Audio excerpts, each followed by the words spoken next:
Well,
that was absolutely beautiful music.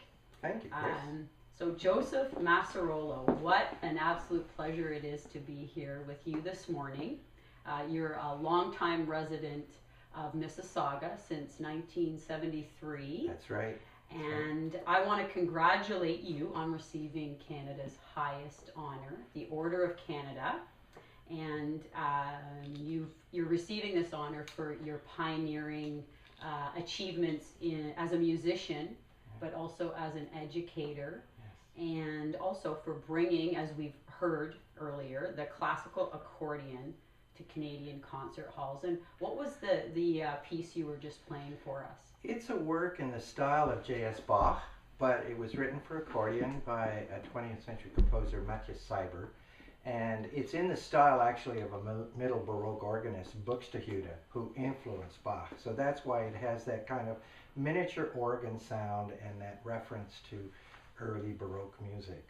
Wow, yes. Very interesting. Well, I want to thank you for agreeing to meet with me here in your home. What a beautiful home. And there's thank you for the little tour and the opportunity to see how much music plays a life, and the accordion and music plays a life, not only in the family, in the home that you've built here, but also your many, many achievements. So I wanted to start off by talking about your pioneering achievements in music.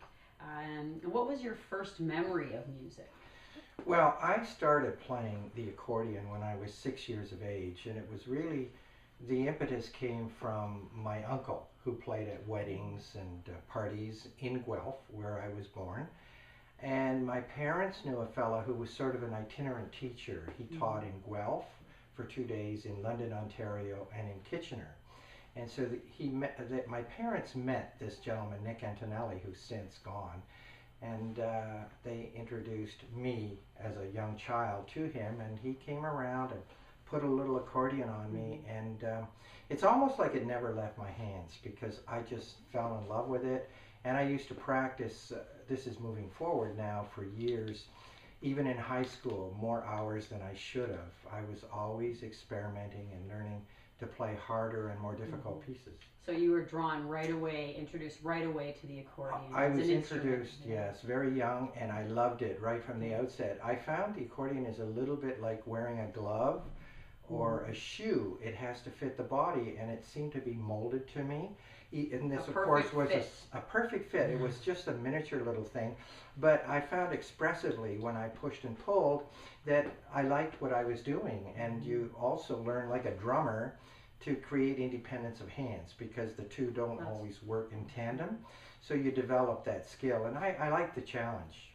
Wonderful. So speaking of challenge, as the accordion hasn't, perhaps now a little bit more, but it isn't necessarily known as an instrument that is front and center as an instrument of choice.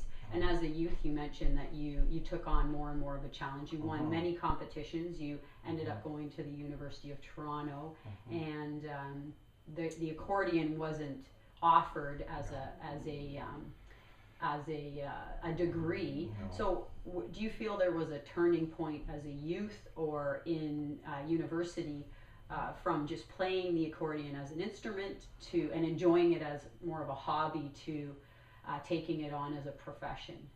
Yeah, that's really good commentary. Yeah, there were many challenges along the way. When I went to U of T, I had to major on piano, and I got undergrad degree, a bachelor's degree, and then I got a Master of Arts in Musicology. But it was in this transition, my final year at the University of Toronto, I decided to do an accordion recital, and I invited as many people as I knew, students and professors, to come to the concert. As it turned out, only 7 people showed up at Walter Hall in the Edward Johnson building. But one gentleman who showed up that I did not invite was Boyd Neal, who at the time was the head of what was then the Conservatory and Faculty of Music. And about 2 weeks after he heard me play, he only stayed apparently 10 or 15 minutes. He invited me to his office and he said, you know, I really liked what I heard, and I would like you to play under me conducting the Hart House Orchestra at Expo in 1967. So in 1967, I had my first huge professional break by playing at Expo with a string orchestra and a work specifically written for accordion. And it was Boyd Neal at the time who gave me that first break. And then subsequent to that, a number of other things happened. He asked Richard Johnson to have me teach at summer school of the Royal Conservatory, because Boyd Neal was the head also of summer school. And I remember Richard Johnson, who was a prof at the Faculty of Music, and he since has passed away too, but he invited me to his office and he said, you know, my boss has asked me to ask you to teach accordion at summer school. And he said, I hate the accordion and I hope you turn it down. Not a good start. Not to a your good teaching start. career. And I'm like, well, I'm shocked. I didn't ask for the experience here, but can you give me a day to think about it? And of course I went back to my parents and they said, it's a foot in the door, you have to take it regardless. Wonderful. And that's how I started also teaching at that environment, which was the Royal Conservatory of Music. And then we set up a syllabus for young kids to play concert accordion from grades 1 to 10. And it all led to a number of other things. So those were some of the very earliest challenges. So you are not only a pioneer in terms of getting out and performing on the accordion, but also pioneering in terms of education and teaching and actually creating a program for the accordion. Absolutely. I mean, you know, it took years to understand. I thought God was punishing me. The very first 6 students I had, I never listened to how students really played. I only heard myself. Mm-hmm. And I thought, gee, what's wrong with their playing? It's not like I'd like to hear it. And so I tried to figure out how to convey what I would do, but it wasn't reaching the students that well. They mm-hmm. couldn't really, and I didn't have the language in those days. Subsequent to that, I have developed a true insight into how to teach. And so if I can jump ahead literally 35 years, I mean, I could say that I have a powerful sense that I teach time and tone, which means you must center every note and you have to know it before you play it. And the result is then you have the spacing going into the note, on the note itself, and coming out of the note, and then you have the projection of that sound in space. And that's how you take the information you project to the listener. And that sophistication of all those relationships has really entered the consciousness of kids around the world. Mm-hmm. And now, for instance, if I go to Europe, this year I was just in Finland and Germany. Because the students found out I was there, they were flying in from southern Spain and from Switzerland and France and Italy, Germany. They were all there for those master classes because 2 weeks of insight into what I do and how I think actually enters their consciousness, and they're able to practice and think and study mm-hmm. along those lines. So it's been a big change, but I am very focused in knowing exactly what I need the student to do. So it's a little bit like a brain surgeon going in with laser focus. So you are a teacher. Mm-hmm. You've been teaching for many years, but yes. you're obviously also a mentor yes. to people, to musicians, to accordion players all over the world? Pretty well. I mean, I guess the only place where I don't have any real connection would be in Africa, but I would say mostly Asia and America, North America, Australia, New Zealand, and all of Europe, from Russia or Norway all the way down to Greece. Yeah, it's like there are people that know me everywhere. And through master classes. Teachers who encourage their students to study with me or see wherever I am, or students to come and study with me, whatever, you know. That's it. That's incredible. It is pretty scary. I kind of look at it and analyze it and say, you know, to the world, it doesn't seem like a big deal. But in terms of its specificity, it's a little bit like having a gold medal in the Olympics in trap shooting, which is not considered a big sport, powerful like the others. But nevertheless, in terms of what it is, it has its own degree of skill and recognition that goes with it. Definitely. You also, as far as recognition, you were also a pioneer and a leader in, also I guess through, this would be a type of teaching, through an international, I think a founder or creator of an international accordion competition. Yes, what happened in 1989, a very good friend of mine, Lech Puknowski in Poland, invited me and a few of my colleagues to go to Poland as invited guests for the 25th anniversary of the accordion chair at the Warsaw Conservatory. And when we were there, we started utilizing our own sort of experiences and saying, why don't we form an international accordion society? And I was one of the founders of this international accordion society. It has its headquarters is in Ikalinen, Finland. And so the idea is it acts as a repository for great scores being written by today's composers, and occasionally invites seminars of artists to come and teach, and it produces a magazine that has worldwide circulation to interested accordionists, you know. So it's pretty fabulous, and I was glad to be part of that. I was also part earlier. My name was used by the American and the Canadian delegates to UNESCO, and Yehudi Menuhin was in charge at the time, and he was not going to recognize the International Accordion Society. This was a different one. It was called the CIA, Confédération Internationale des Accordionnistes. It wasn't the CIA undercover, you know. And he said, well, I understand that only to be for folk or whatever. And the two American delegates, American and Canadian, said, well, we know this guy in Canada, Macerollo, and he is so well respected. If his name, and I was vice president at the time, if he's attached to this organization, it should be recognized, and it was. So the CIA is also a member of UNESCO, and that predates my forming the International Accordion Society. Yeah, and then there was one in Canada too called the Classical Accordion Society of Canada, which I formed with a colleague of mine from Germany. But that is only for my graduate students that come out of the university, and we maintain a dialogue about issues that we all understand. So it's highly specific. For students. It's more for the students, and to continue after they've graduated and they want to stay in touch and they've gone back to their home country or whatever, you know, so we stay in touch that way. Yeah. Wow. I'm just looking at this here, and you mentioned your students, and you've played on your own, you've played with Quartetto Gelato, and you've also used this. Tell me a little bit about this, but you also have used this as an avenue, as a teaching avenue. Yeah, I think with Quartetto Gelato, I remember when they called me, it was in, mid-July of 1998, and they said that they needed me to join the group because the original accordion player was leaving. And I said, oh my God. I said, this is impossible. I don't play steady with anybody. I'm a freelancer. I said, this is really a big deal. They said, oh, we need you. Will you consider it? I said, well, when do we start? And they said it would be September the 15th, 1998. And I said, but I'm in Australia. I said, I don't get back until the 14th. which is the day before it starts.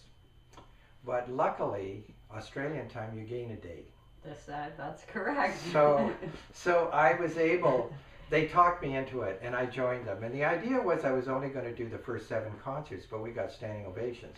I mean, they were a tightly knit, wonderful group. So it ended up working out, and I spent 4 years with them. And when George, the cellist, decided he was going to leave, we left actually, we gave them notice 6 months before at the Salt Lake City for the expo. Yes. And we left in August of 2002. And George wanted to spend more time with his family, and my family, obviously being a little older, were already grown up, but I wanted to also spend more time. Because we were so successful, I was gone 175 days of the year. Traveling the world. Traveling, and I just said, it's weird, I just need more time at home. I can't do anything else, because when I get home, I'm always preparing for the next set of events. So, anyway, I left, but I recommended my student from Russia, Alexander Sebastian, to join the group, and he's been with them ever since, and he's an amazing player. So they have a good accordionist in their hands with him.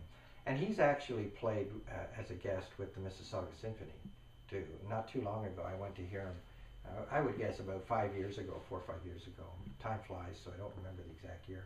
So your students are far and wide, but they're also here in the local community in Mississauga. Locally in Canada too, yes. What would be one message today that you would give to a young person who's very passionate about music, whether it be playing an instrument, singing, more popular music, something more on the edge? What would be a message or a teaching message, or just a message based on your journey and all of the success you've had through music? What would be something that you would give a message to a student today? Well, I think music is fundamental if possible, because economic circumstances and others play a role. But if a family can put their kids into music, it will enhance their quality of life in one way or another.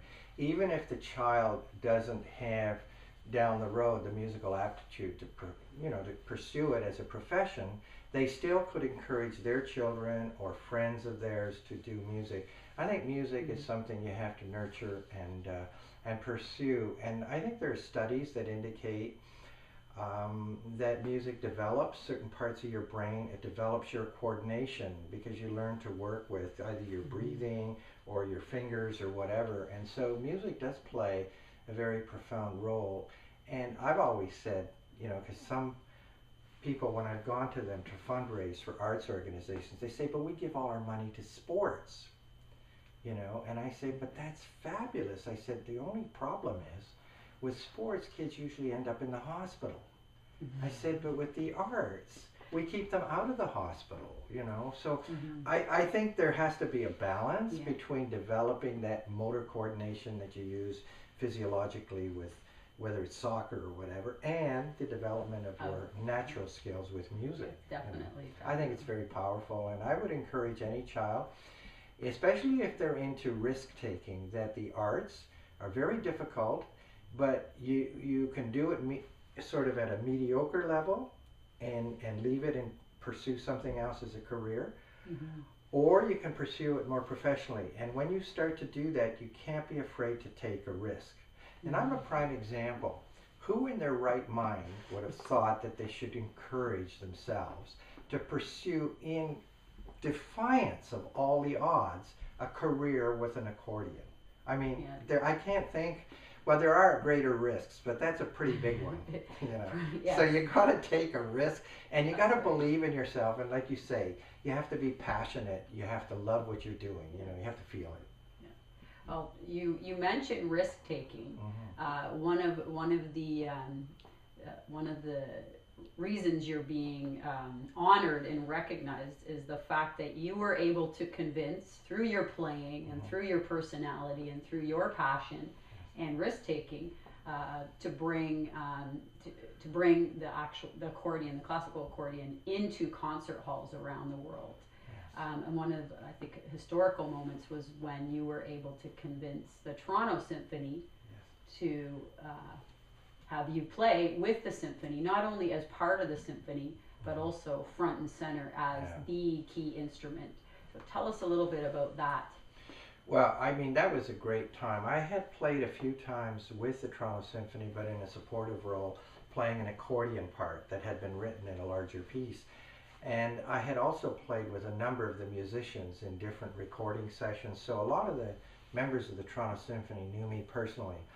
But when this opportunity arose to have a work commissioned by our Canada Council and the Ontario Arts Council for Murray Schafer, with me playing and the Toronto Symphony, that was a big challenge and a big achievement. And I remember the conductor at the time, he was entering into the last year of his contract, and I won't mention his name, but he was from Austria. And he asked Murray, the composer, please do not write for the accordion. I want you to write for any instrument but not the accordion. Now, Murray is one of those guys that had known for years and had worked with me, and he said, I will only write for the accordion and nothing else. That was a support that I didn't realize at the time this was happening behind my back kind of thing. And so, okay, his name, Günther Herbig. So he conducts the concerto, and he loved it. And CBC recorded it, and it was supposed to be broadcast. We did it, I think it was the last 2 days of March and the first day of April in 1993. And CBC was supposed to put it on the air in July, but they were so blown away by it, they put it on April the 10th, which was Easter Sunday in 93. And he was still in town, so he heard it. And he loved what he heard. I mean, it was one thing conducting it, but to hear it. And he sent Murray, the composer, a wonderful letter saying, thank you for bringing this instrument out of the closet. You've done a magnificent thing for this instrument. And he was really, really excited he had finally done this piece. But initially, he believed the accordion was a folk instrument and could not do what we ended up doing with it. So that was a huge first, and that concerto I think will remain, this is my personal opinion, as one of the great works forever for the accordion with orchestra. You know, it's such a major, powerful work. So I'm thrilled that I was the keystone for getting this piece written. And it'll be another first, another pioneering moment in music. You know, you don't get accordion used with orchestra very often. And I've actually played it with 7 different orchestras, just that particular concerto. 7 different orchestras. Yeah, which is pretty amazing, because usually you're lucky in your lifetime if you play it with one orchestra, let alone 7. Yeah. So the most recent one being, of course, with Edmonton. With Edmonton. In 2011. Oh, amazing. You've also played, you've gone back to your hometown roots. Yes, yes. Guelph. Yes. And performed with the Guelph Symphony. What was that like going back to your hometown? Well, I've played 4 times in Guelph since I left, and that was back in the 60s. But Nicky Goldschmidt was the head of the Guelph Spring Festival, so I played with the Orford String Quartet in 1970 and the Purcell String Quartet in 72. But I then did a program with Erica Goodman and Bev Johnson in 1989, and now I did work with the Guelph Spring Festival, and it was Judith Yan who was conducting. And she called me about 1.5 years ago, and I at the time was in Vancouver, and she was in San Francisco.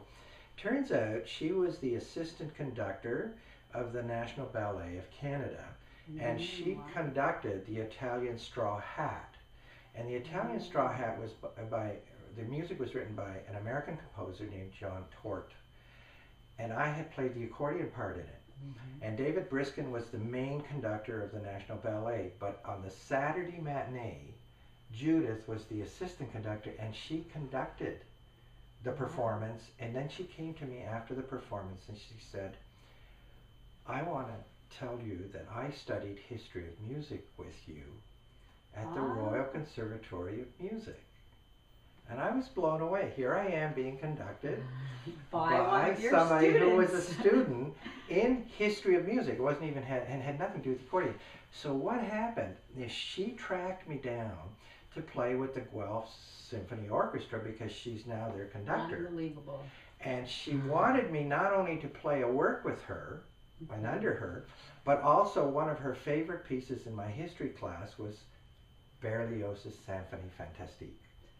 And so she said, you are going to talk to the audience as if you're giving a history lecture about this work, and we will extrapolate certain sections of the work, play it for them, and then after intermission we'll play the whole piece, and it'll be enlightening to the audience so that you've both taught it and then listened to us play it, and then I've also played another piece with them. And that was powerful. That really was sensational.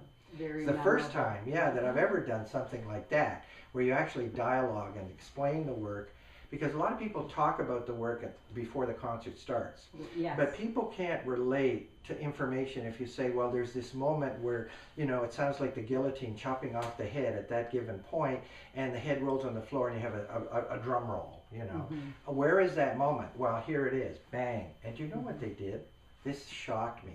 The viola player had a maquette of a head, which is like, you make dresses and things and hats. And so they had this head and they painted everything on it. And then when that moment came and I turned around to face the orchestra, she threw this maquette at me, and I ended up catching it. And there it was, this head that I was able to show the audience. I mean, the audience went crazy because they'd never experienced that. Drew the audience in. Yeah, it's always different. I don't always follow the normal procedure, in terms of what I do, and it becomes very exciting for an audience because they say, you know what, you bring us into the personality and to how you express yourself with the instrument, and that makes a difference. You don't just play at us.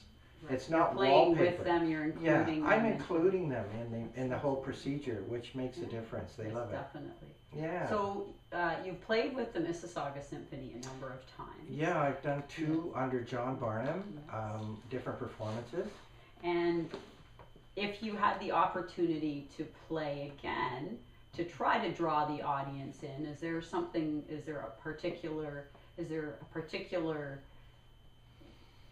work that you would want to perform with the symphony? I think the way I normally work is I sometimes have recommendations, but it also depends on the resources of the orchestra. I like to play within the confines of the orchestra because you want to stretch them, but you don't want to put them out of their field. So I would talk to the conductor and we would decide what is the kind of piece that would be accessible for an audience, be possible and playable at a very high level by the orchestra, and be engaging. So, I mean, we'd probably determine that in conversation, I would doubt that the local orchestra would commission a piece. That would be a bit of a stretch, although they have done it in the past, because the problem with a commission, then you're committed to doing it and you don't know what you're going to get. And you could be really disappointed, So I think it's better. Thrilled. Yeah, but it's better to stay with something, you know what you've got. Yes, definitely. Yeah. And speaking of community, you have done, apart from the fact that obviously the accordion and music is your profession, you have done so much for communities. You have been put yourself forward for numerous boards, commissions, arts councils. You're a founding member of the Mississauga Arts Council. Yes. You've volunteered thousands and thousands of hours as an educator, as a musician, as an advisor. I want to thank you for that and for all that you've done in Mississauga. Yeah. In Mississauga, we do have a cultural master plan. Yes. We are working hard to try to incorporate culture into not only incorporate it into the community, but also to show the world that Mississauga is a place to be when it comes to culture and the arts. If there's one thing one message that you could give to the city with regards to culture and the arts, and also to different groups. I think sometimes, as you would know, when you're involved in an arts council or with a group that's a not-for-profit or a volunteer organization, it can be a long struggle. But you're somebody that has worked through challenges and risk taker. And what would be a message to the community? And to Mississauga, well, first of all, I remember the motto when I was a founding member under Wilson McTavish. It was $1 per citizen. Of course, the development in terms of the population base has increased, but that is no longer possible because of stretches on budgetary considerations. But any time one can allocate more funds for the arts, the better. It's very difficult sometimes in communities for arts groups to sustain themselves on two levels. One is they don't necessarily pay the artists that work under them in the community much money, but it costs them money to rent facilities. So whether it's the Living Arts Centre or the Meadowvale Theatre, because I was part of that architectural envelope that even before Meadowvale was built as well. So it gets costly, so they have a lot of costs, operating costs, this and that and everything else. One of the things I had suggested when I left, and I think it was in 1987 or 88, was to find a way to get grants not only to groups but to individuals. Because individuals sometimes, there are so many talented people in Mississauga, and it would be great if they could get a small amount of money just as a travel grant. They may not be well enough known to get to the Canada Council, but locally you could send them to somebody in Europe or wherever to assist them with either their education and workshops or travel to meet somebody, mentoring or anything. That would be really great. But again, it's all predicated on whether the funds are available. But that was one of the dreams I had hoped. And somewhere in the files I had left that message way back in '88, and it never happened, you know, which is unfortunate. Through the Mississauga Arts Council and the Living Arts Centre, a priority and a focus definitely is on developing, showcasing, celebrating local talent. And I think that's important. It's extremely important. What you're finding is that by not having that emphasis on the individual, eventually you find them much later in life that they lived here and you didn't realize these little gems were actually nurtured and came out of Mississauga. You know, it's really a little bit of a surprise, you know? Yes, and you have, as you said earlier, your family, you've raised your children here. Yes. We have a connection through the accordion. Yes. My father, through my father, he grew up in Guelph. Yes. Was mesmerized and ended up playing the accordion. That was his communication tool to the Italian community. Yes. And I was lucky enough to have music, be exposed to music throughout my youth. Yes. And through growing up, and I continue to really enjoy it. I played the cello. Yes. I took the mediocre route and didn't take it on as my profession, but we'll call it the dilettante. I definitely I love music. Yes. It's opened many doors for me, and I continue to be involved in music today in a number of ways. But through you, with your family, how has your career choice rubbed off, let's say, on your family? I know your daughter is currently doing has completed a documentary on you. Could tell us a little bit about your family. Well, my wife, of course, is from Vancouver, and we met in the Faculty of Music. I was a graduate student; she was an undergrad, and so that relationship evolved into us. Eventually, we got married. And about 5 years after we got married in '75, we had our daughter. In '78, we had our son. And both of the kids are extremely successful. They grew up and took up to grade 10 piano with Royal Conservatory exams, but my daughter also did dance and everything else. And she took all kinds of arts things, double major in English and history at the university. And my son took semiotics, which is the ability to, it works well with his career, to create an ad and then simulate it so that it has a message on 2 or 3 levels. Oh, okay. So he's a big account executive at CTV, you know, at the station there, and they love him. He's got about 50 clients on television. And my daughter and her husband have a film company, and they specialize. They have a boutique company that specializes in the internet work, and they have a lot of great clients, and they're doing extremely well. And they do partly artistic things, you know, and partly commercial things, you know. And some of their clients have been TD Bank, Bank of America, Porsche, Samsung, you know, Nike. They've done a lot of things for Nike. Wonderful. So they have a lot of memorabilia of great athletes like Steve Nash in basketball, Vernon Wells when he played for the Blue Jays, Alfredson when he was a captain of the Ottawa Senators, Phaneuf when he was with Calgary and now is the captain of the Toronto Maple Leafs, Stamkos, they were down in Tampa Bay and did Stamkos when he was the rookie. So they have filmed all these people, and their walls are filled with memorabilia from all of them, signed sweaters and pucks and basketballs, you name it. And now they're filming you. Yeah, and that's right. They're filming. Is that my daughter coming out said anytime soon?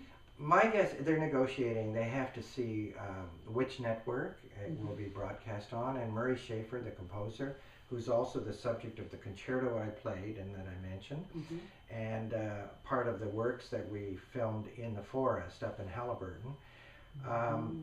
He's just celebrated his 80th birthday on July the 18th. So we're trying to center it around this 80th year, but it may come probably during 2014, more than likely, you know. But it'll be also hopefully available so that I have it as a permanent part of my legacy too. Your legacy. Yeah. So what's next? Well, I in terms of commissions, the big piece was this accordion concerto of Murray Schafer's. I had a huge work written by Gary Kalesha for accordion and the Hannaford Street Silver Band, which was 26 brass instruments, 2 percussion, and a grand piano. And that was a major work that will probably never be replicated. So that was the pinnacle of that medium. And now on March the 1st in 2014, there's a mega work being written for the 50th anniversary of the Orpheus Choir. And Robert Cooper, who had been conducting many choirs for the CBC, commissioned Charles Cousins, who lived in Mississauga for some time, to write a piece for me for accordion, double bass, piano, and a 60-voice mixed choir. Wow. And so then I will have had the triumvirate of works written in my career that I wanted that will be really quite special. So that's kind of a major thing coming up down the road. In between, there are lots of other things that are happening, you know. Amazing, amazing. So still very, very busy for you. Very busier busy. than I wanted to be. I'm telling you, it's been scary. There's no retiring for in an music, accordion player. You don't. A risk you don't taker. Really, no, you don't. You really don't retire as a musician. No, it's always if it's in your blood, you're always playing one way or another. Yes, Yeah, yes. yeah. So I'd just like to finish off by saying there's actually a quote that I've had for some time, and it's actually by Plato. Oh. But it really, when I read it, I actually think quite a bit of you. So the quote goes, "Music gives a soul to the universe, wings to the mind, and flight to the imagination, and life to everything." Wow. So I would just like to That's thank fantastic. you for the opportunity to sit here and share your amazing journey with me, not only as a musician, but also as an incredible community leader. And someone who has made a huge impact not only locally on our great city of Mississauga, but also in Canada and also around the world. Your achievements do not go unrecognized at the local level within the community. And again, I want to congratulate you on receiving the Order of Canada. This is not the same type of recognition that you will get when you're in Ottawa, but I'll just give this to you on behalf of the residents in Ward 3, but also the city of Mississauga. Thank you so much. This is fantastic. Thank you. Wow, this has been so engaging. Fabulous. I didn't expect this. And you have just a small token. You've done a fabulous job in the interview, and I found you extremely aware I'm a little bit shocked. You remind me a little bit of the fellow I knew, Brian Linehan, who was always prepared with his interviews. And I'm amazed at the extent to which you were informed. And Well, thank you. It was thank you. a pleasure. Thank you very much. Again, thanks. Okay. And Thank thank you you. for this, and to the city for this wonderful recognition. I love it. Thank you. Thank you.